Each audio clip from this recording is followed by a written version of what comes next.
Times देख रहे हैं आप। मैं हूं आपके साथ पलक शर्मा। वक्त हो गया है उत्तर प्रदेश उत्तराखंड की बड़ी खबरों का, तो आइए रुक करते हैं इन प्रमुख खबरों की ओर, जहां पहली खबर हरिद्वार से है।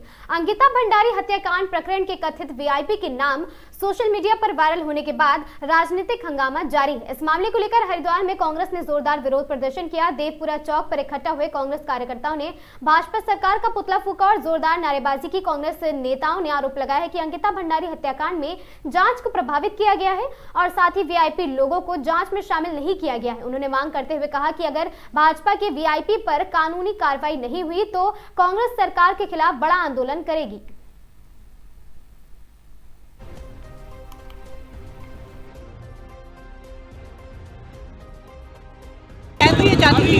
जो बेटी पढ़ाओ और बेटी बचाओ का लेकर आए थे नारा, उनके राज्य में देखिए बेटियों की क्या स्थिति है। जिस प्रकार की अभद्र भाषा का प्रयोग ये भाजपा के लोग सोशल मीडिया पर कर रहे हैं, इससे उनके चरित्र उजागर होता है कि उनका चरित्र किस प्रकार का है। और जितनी भी महिलाएं आप देख लीजिए भाजपा के शासन में, और ये अंकिता भंडारी एक ऐसी लड़की जो बेचारी वहाँ पर नौकरी करने गई थी, उसका इन्होंने शोषण किया और अभी अपने भाजपा नेताओं को छुपाने में लगे हुए हैं, अपने कुकर्मों को बचाने में लगे हुए हैं। तो ऐसा नहीं होगा।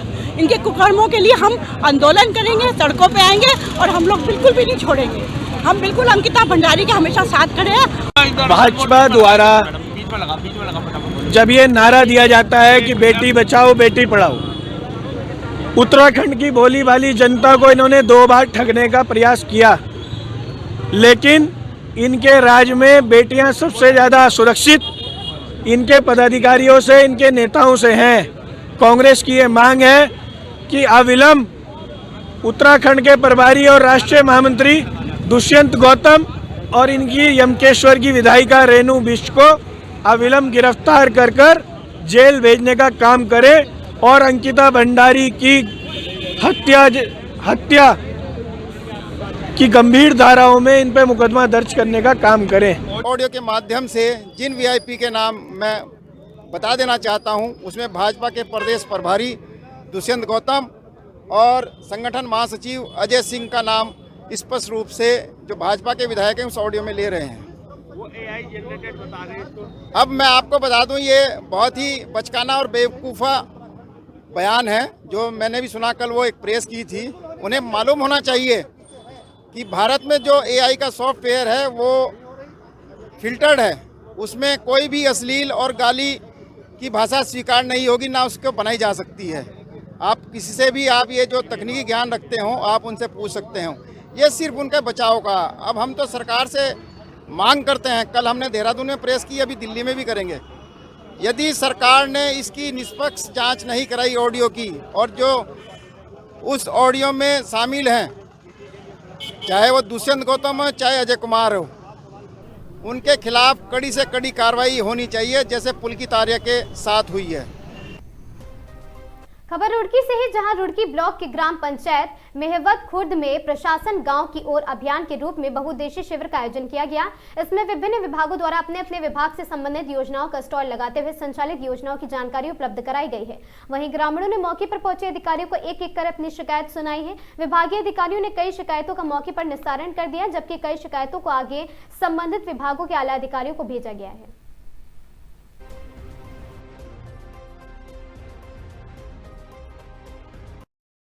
माननीय मुख्यमंत्री जी के निर्देशों के क्रम में पूरे राज्य में सभी न्याय पंचायतों में जन जन की सरकार जन जन के द्वार कैंप आयोजित किया जा रहा है, जिसमें आज यहाँ पर रुड़की ब्लॉक में मेवट खुर्द में न्याय पंचायत में इमली खेड़ा में ये कैंप लगाया गया है और सभी डिपार्टमेंट्स यहाँ पर मौजूद हैं। सभी का निरीक्षण भी किया गया है और इसमें काफ़ी शिकायतें भी आई हैं, लेकिन हमारा जो मुख्य फोकस वो है कि जितनी भी विभागीय योजनाएं हैं और जितने भी लोगों के पेंशन के मैटर हों या फिर अन्य कोई प्रमाण पत्र का मैटर हो, वो सारे मौके पर निस्तारित किए जाएँ या उनका रजिस्ट्रेशन किया जाए और इसे अधिक से अधिक योजनाओं का लोगों को लाभ दिया जाए। तो उसी क्रम में यहाँ पर सभी डिपार्टमेंट के कर्मचारी बैठकर उसको कार्य को कर रहे हैं और कुछ शिकायतें जो हैं वो साफ़ सफाई से लेकर ड्रेनेज को लेकर और अतिक्रमण को लेकर मेरे नॉलेज में लाई गई हैं, जो हम उस पर कार्य करेंगे।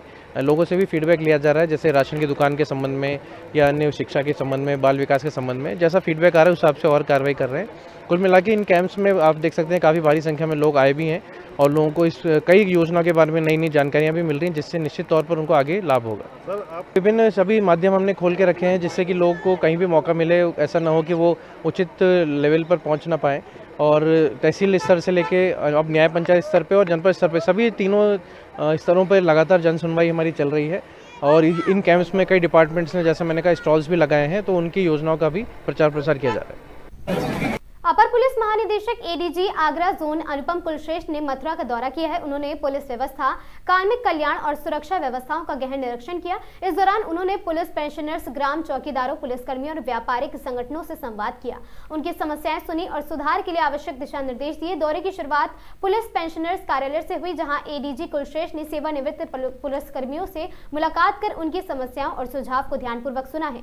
पेंशनर्स की सुविधा के लिए कार्यालय को एक टेलीविजन भेंट किया गया है और उन्होंने पेंशनर्स की समस्याओं की प्राथमिकता से समाधान का आश्वासन दिया।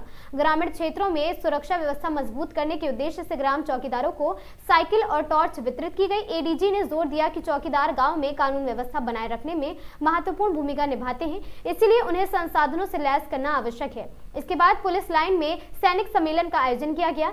सम्मेलन में पुलिसकर्मियों की व्यक्तिगत और विभागीय समस्याओं को सुना गया। एडीजी ने संबंधित अधिकारियों को सभी शिकायतों का समयबद्ध और निष्पक्ष निस्तारण सुनिश्चित करने के निर्देश दिए। उन्होंने पुलिसकर्मियों से कर्तव्यनिष्ठा, अनुशासन और ईमानदारी से कार्य करने की अपील की है। मथुरा की तीर्थ नगरी में की विशेष स्थिति को देखते हुए व्यापार मंडल के प्रतिनिधियों के साथ सुरक्षा और यातायात व्यवस्था पर बैठक हुई। इसमें जाम की समस्या, श्रद्धालु की आवाजाही और यातायात सुधार पर विस्तृत चर्चा की गई है।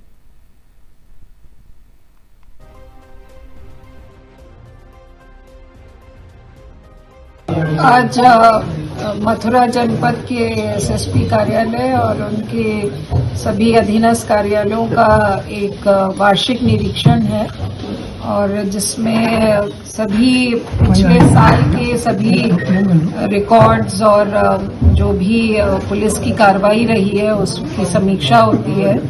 अभी मैंने पुलिस अधीक्षक कार्यालय के सारे रिकॉर्ड्स और रजिस्टर्स का निरीक्षण किया है, जिसमें पुलिस विभाग की, पुलिस ऑफिस की कई सारी शाखाएं होती हैं, और बेसिकली वो हमारी इंटरनल शाखाएं हैं, जैसे पत्र व्यवहार शाखा है, आंतरिक शाखा है, डीसीआरबी है, विशेष जांच प्रकोष्ठ है, महिला शाखा है, साइबर शाखा है। तो इन सभी के कार्यों का एक निरीक्षण किया जाता है। उनके जो रिकॉर्ड्स होते हैं, रजिस्टर्स होते हैं, वो किस तरह से संधारित हैं, अप टू डेट हैं कि नहीं, और उसमें जो हमारे कार्मिक हैं उनके जो पर्सनल के मैटर्स हैं वो सारे ठीक से हो रहे हैं कि नहीं हो रहे हैं। इन सब चीज़ों की एक तरह से ऑडिट होता है। तो वो आज सवेरे वो किया गया। उसके बाद अभी पेंशनर्स जो हमारे मथुरा जनपद के पेंशनर्स हैं, जो मथुरा जनपद में रह रहे हैं, विभिन्न जनपदों से रिटायरमेंट प्राप्त करके मथुरा में रह रहे हैं, उनके साथ एक गोष्ठी हुई। इसके बाद जो व्यापार मंडल है और जो हमारे थाना प्रभारी हैं, हमारे अधिकारीगण हैं, उनके साथ एक, और सिपाही हैं, उनके साथ एक सैनिक सम्मेलन हुआ। तो सैनिक सम्मेलन में कार्मिकों की जो समस्याएं हैं वो सुनी जाती हैं, और इसके अलावा जो उनको जो अनुशासन संबंधी निर्देश उच्च स्तर से दिए जाने होते हैं, और जो शासन की प्राथमिकताएं होती हैं उनके बारे में उनको संवेदनशील बनाने की जो प्रक्रिया होती है, वो सभी चीजें सम्मेलन में कही जाती हैं और की जाती हैं। व्यापार मंडल से जो बैठक अभी हुई, तो उसमें ट्रैफिक की समस्याओं को हल करने के लिए विचार विमर्श हुआ। और जैसा कि आप जानते हैं कि मथुरा शहर में यहाँ पर श्रद्धालुओं का आवागमन काफी रहता है, तो उस कारण कुछ प्रेशर पॉइंट्स हैं यहाँ पर ट्रैफिक के दृष्टिगत। उनको किस तरह से इम्प्रूव किया जाए, इसमें एसपी सिटी और एसपी ट्रैफिक को कुछ निर्देश दिए गए हैं, पर एसएसपी के नेतृत्व में यहाँ पर ऑलरेडी इस संबंध में एक होलसम तरीके से ऑलरेडी इसमें एक स्ट्रेटेजी बनाई जा रही है, और मेरे ख्याल से आने वाले दिनों में कुछ ऐसे ट्रैफिक इंटरवेंशंस लिए जाएंगे मथुरा शहर के लिए जिसमें यहाँ पर सभी यात्रियों के लिए और यहाँ के निवासियों के लिए सुलभता रहेगी ट्रैफिक को देखते हुए। और इसके अलावा अभी रेस्ट ऑफ द डे में मुझे यहाँ पे पुलिस लाइन के निरीक्षण करना है, उनके रखरखाव देखना है, उनके रजिस्टर्स को देखना है। इसके अलावा रात को एक बड़ा खाना का आयोजन किया गया जिसमें एक सभी कार्मिकों के साथ वर्टिकल इंटरेक्शन करते हुए एक भोजन खाने की पुलिस में व्यवस्था है। ये बहुत ही पुराना प्रचलन है पुलिस विभाग का, जब सिपाही से लेके उच्च अधिकारी तक के साथ बैठकर खाते हैं। ये एक टीम स्पिरिट का भाव देने के लिए, एक फ्रेटर्निटी और ब्रदरहुड का भाव देने के लिए होता है, एक पुलिस की कॉमराडरी का भाव देने के लिए होता है। और जो अच्छे कार्य पुलिस द्वारा किए गए हैं पिछले दिनों में, जो उनके बंदोबस्त को लेके या लॉ एंड ऑर्डर के लेके, उनको भी सराहा जाता है। कल इसी क्रम में पुलिस लाइन ग्राउंड पर परेड और राइड ड्रिल का आयोजन किया गया है, तो उसमें भी मैं जो जनपद की तैयारी है उसका आकलन करूंगी। और उसके बाद मथुरा जनपद और ये पूरे एक जोनल लेवल पर एक हम लोग एक्सीडेंट प्रिवेंशन की बैठक करने जा रहे हैं, जो मल्टी सेक्टोरल मतलब विभिन्न डिपार्टमेंट्स को साथ लेकर ये बैठक हमने आयोजित की है। और कल इस पे हम एक इंटेंस डिस्कशन करेंगे कि किस तरह से इस शीतकालीन समय में जब अत्यधिक फॉग है, किस तरह से हम एक्सीडेंट प्रिवेंशन, फेटलिटीज प्रिवेंशन पर एक कोऑर्डिनेटेड तरीके से काम करके बचाव और रोकथाम कर सकें। तो ये कुल मिलाकर जो अभी तक की मैंने रिकॉर्ड्स, रजिस्टर्स देखे हैं और यहाँ पर एसएसपी ऑफिस की कार्यप्रणाली और जो एक सम्मेलन किया चौकीदारों और थाना प्रभारियों एसएचओ सबके साथ, उसमें मुझे बताने में काफी संतोष है और हर्ष है कि एसएसपी के नेतृत्व में मथुरा पुलिस द्वारा बहुत अच्छा काम किया जा रहा है। पूरी टीम काफी संतोषप्रद तरीके से काम कर रही है और अपनी जिम्मेवारी समझते हुए हर तीज त्योहार पर एक बहुत ही अनुपम उदाहरण पुलिसिंग का पेश करती है। क्योंकि आपने देखा होगा कि पिछले जितने भी त्योहार हुए हैं सब काफी सफलता से हुए हैं और एक फ्लॉलेसली हुए हैं, कहीं पर भी किसी प्रकार की पुलिस की शिकायत नहीं रही है। और जहां पे भी हम लोग को जरा भी जानकारी होती है पुलिस की, कोई भी शिकायत सामने आती है, तो हम उसमें एकदम इमीडिएट एक्शन लेते हैं और करेक्शन करते हैं। तो पुलिस का जो भी अभी पिछले दिनों में एक पुलिसिंग का उदाहरण रहा है वो बहुत ही सशक्त, मजबूत और law and order point of view से एक बहुत ही अच्छा उदाहरण रहा है। और आपने देखा होगा कि जो कुछ क्राइम भी हुए हैं उन सभी पर समय अवधि में ही उनका निस्तारण हुआ है, उनका डिटेक्शन हुआ है और क्राइम एंड क्रिमिनल्स के अगेंस्ट जो है सख्ती बरती गई है।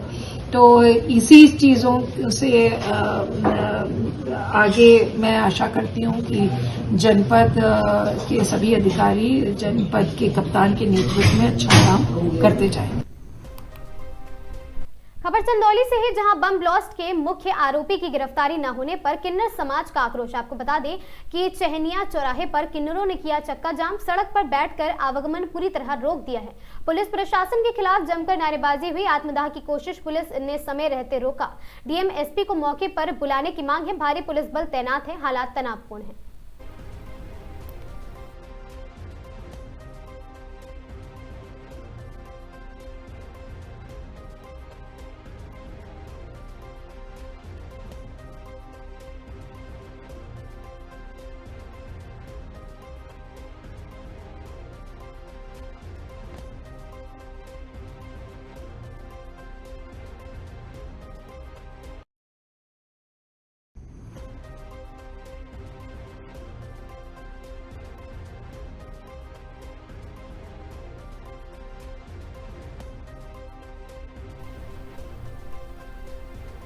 खबर हरदोई से है, जहां हरदोई में सनसनीखेज हत्या हुई है। खून से लथपथ हालत में व्यक्ति का शव बरामद हुआ है। शव को ईंट से कुचलकर बेरहमी से मारा गया है। घटनास्थल पर दहशत का माहौल है। सूचना मिलते ही पुलिस और फोरेंसिक टीम मौके पर पहुंची।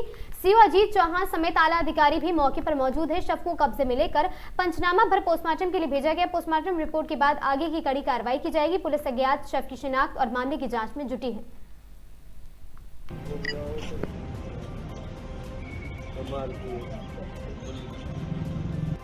आज दिनांक 24/12/25 को समय करीब 9:15 बजे थाना कोतवाली शहर स्थित गल्ला मंडी के निकट लगभग 30 वर्षीय एक अज्ञात शव के मिलने की सूचना प्राप्त हुई। सूचना पर स्थानीय पुलिस द्वारा मौके पर पहुंचकर घटनास्थल का निरीक्षण किया गया एवं मृतक के शव को कब्जे में लेकर मृतक की शिनाख्त की जा रही है तथा फॉरेंसिक टीम द्वारा मौके पर पहुंचकर साक्ष्य संकलन की कार्रवाई की जा रही है। मृतक के चेहरे पर चोट के निशान मौजूद हैं। पुलिस द्वारा मृतक की शिनाख्त सहित नियमानुसार पंचायतनामा कार्रवाई पूर्ण कर शव को पोस्टमार्टम हेतु मोर्चरी भेजा गया है। आवश्यक विधिक कार्रवाई प्रचलित।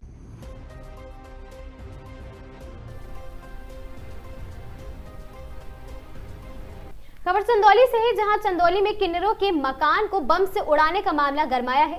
आपको बता दें, नाराज किन्नरों ने सैदपुर चंदौली मार्ग पर किया चक्का जाम। आरोपियों के घर पर बुलडोजर चलाने की किन्नर कर रहे मांग। मौके पर सीओ सकल डीहा सहित भारी पुलिस फोर्स मौजूद है। पुलिस किन्नरों को समझाने में जुटी है।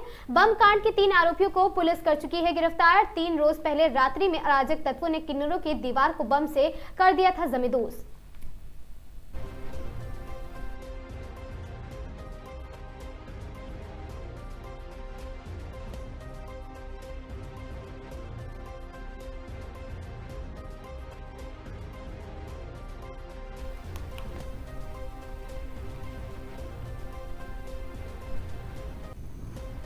खबर हरदोई से है, जहां घने कोहरे में हरदोई डिपो की रोडवेज बस पलटी है। चालक समेत 2 लोग घायल है और साथ ही पचदेवरा क्षेत्र में बुधवार सुबह घने कोहरे के कारण एक बड़ा सवाल हादसा हो गया। और आपको बता दें, सड़क हादसा हुआ है। सामने अचानक गायों का झुंड आ जाने के कारण हरदोई डिपो की रोडवेज बसें अनियंत्रित होकर नारायणपुर पुलिया के पास पलट गई। हादसे के बाद बस में सवार यात्रियों ने खिड़की तोड़कर बाहर निकलकर जान बचाई है। जानकारी के अनुसार यह रोडवेज बस पचदेवरा भरखनी से नहर रोड होते हुए सहजनपुर नकटोरा मार्ग से हरदोई जा रही थी। दुर्घटना में बस चालक सहित 2 लोग घायल हो गए हैं। घायलों की पहचान परिचालक पवन मिश्र एवं पप्पू पुत्र डीलचंद्र सिंह निवासी पचदेवरा भरखनी के रूप में हुई है। दोनों घायलों को तत्काल पाली सामुदायिक स्वास्थ्य केंद्र लाया गया है। सूचना मिलने पर पुलिस व स्थानीय लोग मौके पर पहुंचे। गनीमत रही कि बस में सवार अन्य यात्रियों को गंभीर चोट नहीं आई है।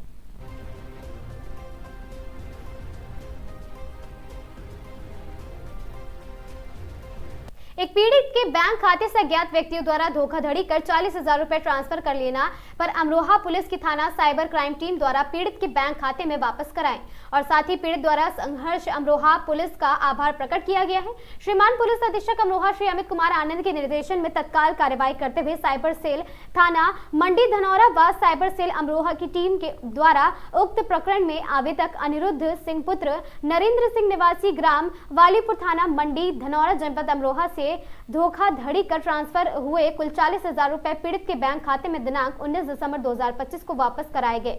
रुपए वापस पाकर वादी ने खुशी का इजहार करते हुए थाना मंडी धनौरा और साथ ही आकर साइबर सेल थाना मंडी धनौरा को धन्यवाद कहा है। अमरोहा पुलिस द्वारा आम जनमानस को अपील की जाती है कि अपने खाते से संबंधित कोई भी OTP पासवर्ड और आदि व्यक्तिगत गोपनीय जानकारी किसी के साथ साझा न करें।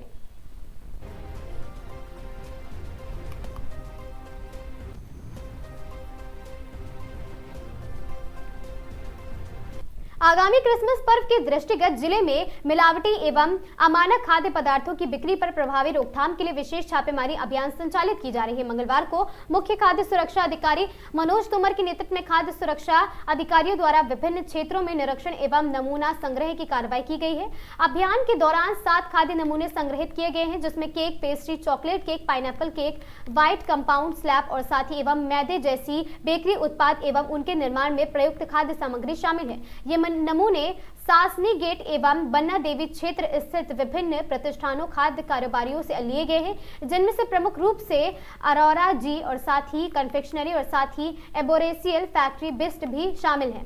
संग्रहित सभी खाद्य नमूनों को परीक्षण के लिए प्रयोगशाला भेजा गया है। जांच रिपोर्ट प्राप्त होने के उपरांत खाद्य पूर्ति एवं मानक अधिनियम 2006 के अंतर्गत नियमानुसार आवश्यक विधिक कार्रवाई की जाएगी। खाद्य सुरक्षा विभाग द्वारा आम जनमानस से अपील की जाती है कि त्योहारी अवसरों पर केवल मानक युक्त सुरक्षित एवं पंजीकृत प्रतिष्ठानों से ही खाद्य पदार्थ क्रय करें।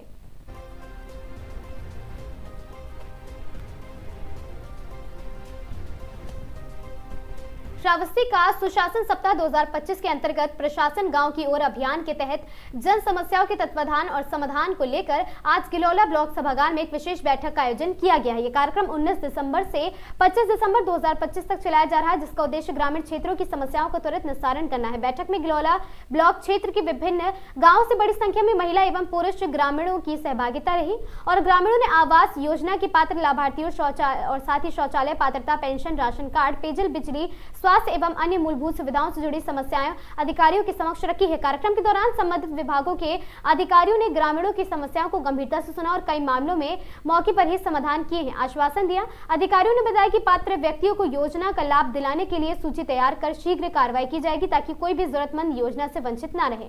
सुशासन सप्ताह के तहत आयोजित यह कार्यक्रम ग्रामीणों और प्रशासन के बीच संवाद को मजबूत करने की दिशा में एक महत्वपूर्ण पहल साबित हो रहा है।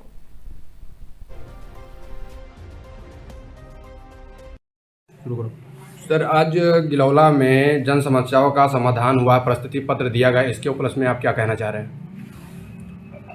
सुशासन सप्ताह के अंतर्गत माननीय अटल बिहारी वाजपेयी जी के जन्म के उपलक्ष्य में सरकार द्वारा मनाया जा रहा है सुशासन सप्ताह। इसमें गांव की समस्या का गांव में समाधान योजना के अंदर आज विकासखंड गिलौला के सभागार में आयोजित किया गया कार्यक्रम, जिसमें शौचालय के पात्र लाभार्थी जिनका चयन किया गया है, मुख्यमंत्री आवास में जो लाभार्थी जिनका चयन हुआ है, मनरेगा योजना के अंतर्गत जिनके जॉब कार्ड मांग पे जॉब कार्ड और 100 दिन काम पूरा करने वाले लाभार्थियों का प्रशस्ति पत्र, साथ ही NRLM के अंतर्गत कार्य करने वाले लाभार्थियों को उनको प्रोत्साहन प्रपत्र आज वितरित किया गया है। सर, कितने लोगों को प्रशस्ति पत्र दिया गया है और किस बेस पर दिया गया है? बेस पे जिनका मुख्यमंत्री आवास चयन किया गया है 5 लाभार्थियों को, जिनका शौचालय के अंतर्गत चयन हुआ है व्यक्तिगत शौचालय 12-12 हज़ार रुपये के लिए 10 लाभार्थियों का, प्रधान मनरेगा के अंतर्गत जॉब कार्ड मांग 10 लाभार्थियों का, और जिनका 100 दिन पूरा हो गया है 5 लाभार्थियों को प्रशस्ति पत्र दिया गया है। NRLM के अंतर्गत जिनका CIF हो गया है, CIF के लाभार्थियों समूह को उनको प्रमाण पत्र वितरित किया गया है। बांग्लादेश में दीपू दास की हत्या के मामले में हिंदू संगठन का प्रदर्शन, बजरंग दल और विश्व हिंदू परिषद के सैकड़ों कार्यकर्ता सड़कों पर उतरे। प्रदर्शनकारियों ने बांग्लादेश का पुतला फूंका है और यूनुस खान मुर्दाबाद, बांग्लादेश मुर्दाबाद जैसे नारे लगाए हैं। हिंदू संगठन को चेतावनी दी, यदि बांग्लादेश में हिंदुओं पर हुई हिंसा नहीं रुकी तो आंदोलन जारी और तेज होगा। हिंदू संगठन की सरकार को 2 टूक, हिंदू समाज बांग्लादेश में हो रहे अन्याय के खिलाफ सड़क पर से संसद तक उठाएगी अपनी आवाज। और साथ ही नरसिंह त्रिपाठी ने कहा, बांग्लादेश में हिंदू समाज के भाइयों पर हो रहे लगातार हमले, उन्हें सड़कों पर जिंदा जलाया जा रहा है और निर्वस्त्र कर पीटा जा रहा है। अगर सरकार ने इस मामले पर ध्यान नहीं दिया तो देश का युवा बजरंग दल के नेतृत्व में बांग्लादेश के लिए भी करेगा कूच। रॉबर्ट्सगंज नगर पालिका क्षेत्र के हालडी मैदान से लेकर बड़होली चौराहा तक जुलूस निकाल कर किया गया प्रदर्शन। आज यहाँ पे आपको पुतला दहन कर रहा है, क्या है? अभी विगत 1 वर्षों से बांग्लादेश के सरकार के इशारे पर हमारे हिंदू समाज के भाइयों के ऊपर हमले हो रहे हैं। उनको सड़कों पर जिंदा जलाया जा रहा है, चौराहे चौराहे पर उनका जो है जुलूस निकाल करके निर्वस्त्र करके उनको समूह में पीटा जा रहा है। हिंदू माताओं बहनों का मानभंग हो रहा है, जिसके लिए पूरा हिंदू समाज आक्रोशित है। पूरे देश के अंदर विश्व हिंदू परिषद बजरंग दल के कार्यकर्ता आज सड़कों पर निकले हैं, प्रदर्शन कर रहे हैं, प्रतीकात्मक पुतले का दहन कर रहे हैं और यह मांग करते हैं इस प्रदर्शन के माध्यम से, आपके चैनल के माध्यम से प्रदेश और केंद्र की सरकार से कोई ठोस निर्णय ले और बांग्लादेश के लिए जब तक संघर्ष नहीं करेंगे, उनके उसी भाषा में सरकार अगर जवाब नहीं देगी तब तक वो मानने नहीं वाले हैं, क्योंकि उनके स्वभाव में जूता खाना है। जब वो जूता खाते हैं तभी ठीक होते हैं। अगर सरकार चेतती है तो ठीक है, नहीं देश का युवा बजरंग दल के नेतृत्व में बांग्लादेश के लिए भी कुछ करेगा, इसमें कोई गहराई नहीं है। सीतापुर में संदिग्ध अवस्था में 6 दिन से लापता प्लम्बर का नहर में शव मिला है। 6 दिन पूर्व जमैदपुर गांव में नल बनाने के बाद घर जाते समय अचानक हुआ था लापता। मृतक के कपड़ों से ही परिवार ने लापता हुए प्लम्बर की पहचान की है और पुलिस ने शव को कब्जे में लेकर पोस्टमार्टम के लिए भेजा है। जनपद के खैराबाद थाना क्षेत्र का पूरा मामला।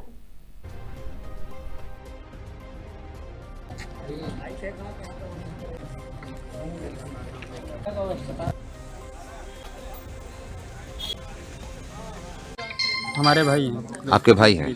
क्या नाम है? दयाराम। दयाराम। क्या हुआ, कब से लापता थे? ये आज 6 दिन हो गए। क्या बता के गए थे? वे गए थे, ये पड़ता है गांव यहाँ पे जमैयतपुर। हाँ। वहाँ गए थे नल बनाने। हाँ। तो प्लम्बर थे? हाँ, प्लम्बर थे। हाँ। तो वो वहाँ से निकले हैं वापसी लमसम 4-4:30 बजे। ये छोटा लड़का है इनका, इससे मिल करके निकले। इसने कहा घर जाओ, पूरा ये घर पर नहीं आए। फिर उसी दिन से जब शाम हो गई नहीं आए तो सुबह से हम लोगों ने तलाश की। फिर 22 तारीख को थाने में सूचना दी गई। तो उन लोगों ने भी कहा ठीक है, परेशान ना हो, उनको भाई ढूंढो। तो आज सुबह जब नहर में पानी कम पड़ा तो पता लगा, देखा लोगों ने, तो हम लोग भी गए। तो आपने पहचान की? सब पहचान। नहर कहाँ पे है ये? नहर ये है जो महमूदपुर पुलिया है। हाँ। महमूदपुर पुलिया से उधर जो मासूमपुर क्रॉसिंग फटका लगा है, मासूमपुर के पास में? महमूदपुर के पास में। महमूदपुर के पास नहर में मिले? हाँ, नहर में। क्या लगता है कि आत्महत्या है या हाँ, हमें कुछ तो और? यही लग रहा है आत्महत्या कर ली। ठीक। क्या नाम था इनका? दयाराम। ठीक। ना तो किसी से रंजिश थी ना दुश्मनी थी। ठीक।